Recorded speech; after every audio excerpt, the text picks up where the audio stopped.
You've been lied to about health, not by doctors, not by scientists, but by an industry that profits from your confusion. They told you carbs are evil, then fat was the enemy, then it was sugar, then gluten, then everything had to be organic, grass-fed, and blessed by monks on a mountaintop. And yet, in Japan, people eat white rice every single day, consume noodles without guilt, and somehow live longer, healthier lives than almost anyone on Earth. So what do they know that you don't? This video isn't about another diet. It's not about cutting foods or counting macros or drinking green sludge at 5 a.m. This is about understanding a philosophy so simple, so ancient, that it's hidden in plain sight.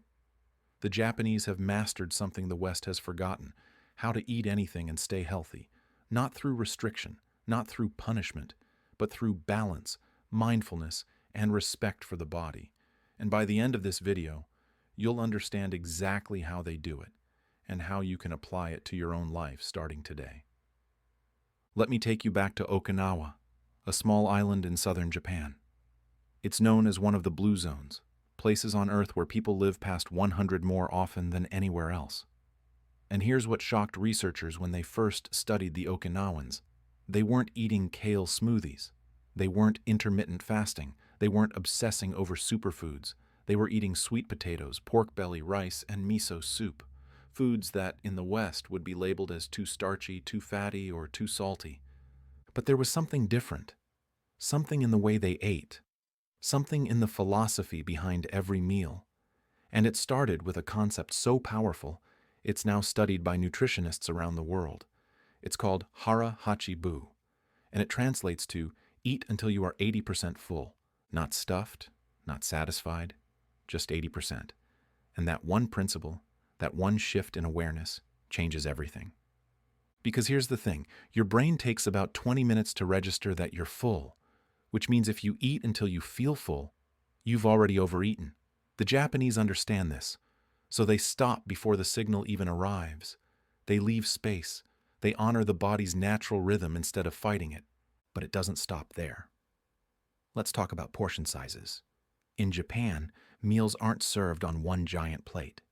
They're spread across multiple small dishes: a little rice, a little fish, some pickled vegetables, miso soup, maybe a small portion of tofu. Each dish is intentional. Each flavor is respected.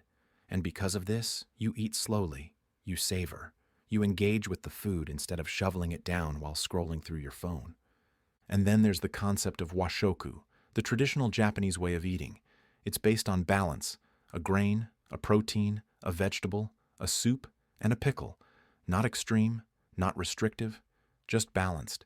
The body gets what it needs without overload. No single food is the hero or the villain. Everything has a place. But here's where it gets even deeper. The Japanese don't just think about what they eat. They think about how they eat. And this is where most people in the West completely miss the point. Because you can eat the healthiest food in the world, but if you're stressed, distracted, or rushing, your body won't absorb it properly. Your nervous system will stay in fight or flight mode. Your digestion will suffer. Your relationship with food will be broken. So what do the Japanese do differently? They treat eating like a ritual, like a moment of gratitude. And this brings us to one of the most beautiful practices I've ever come across. Before every meal, the Japanese say itadakimasu. It's often translated as let's eat, but the real meaning goes much deeper. It means, I humbly receive this food. It's a moment of acknowledgement for the farmers who grew the food, the chefs who prepared it, the life that was given so you could be nourished. It's gratitude, presence, and respect, all wrapped into one breath. And that pause, that moment of mindfulness before the first bite, it shifts everything. You're no longer eating unconsciously. You're no longer using food to numb or distract. You're present. You're connected. And when you're connected, you make better choices. You eat slower. You taste more. You need less to feel satisfied. Now let's talk about something controversial. Carbs. In the West, carbs have been demonized for decades. But in Japan, rice is a staple.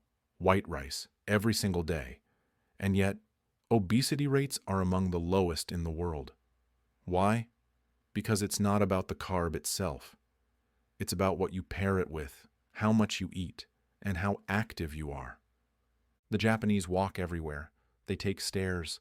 They move their bodies naturally throughout the day. They don't need 2-hour gym sessions because movement is woven into their lifestyle. And when you move your body regularly, your metabolism stays healthy. Your insulin sensitivity improves. Your body uses the food you eat as fuel, not storage. And here's the kicker. They don't vilify food. They don't label things as good or bad. They don't create anxiety around eating. Food is celebrated. Meals are social. Eating is joyful. And because of that, there's no guilt, no binge cycles, no shame spirals. Just balance, day after day, meal after meal. So if you want to eat like the Japanese, here's what you need to remember. It's not about perfection. It's about presence. It's not about restriction. It's about respect. Eat until you're 80% full. Use smaller plates and bowls. Balance your meals with variety. Move your body naturally. And most importantly, slow down. Breathe. Say thank you. Receive your food with gratitude. The Japanese have understood something the world is only now rediscovering. Health isn't found in extremes. It's found in the middle. In the quiet discipline of eating just enough. In the joy of tasting your food. In the rhythm of a life lived with intention. You don't need to be perfect. You don't need to cut out entire food groups. You don't need to punish yourself. You just need to pay attention. To listen to your body.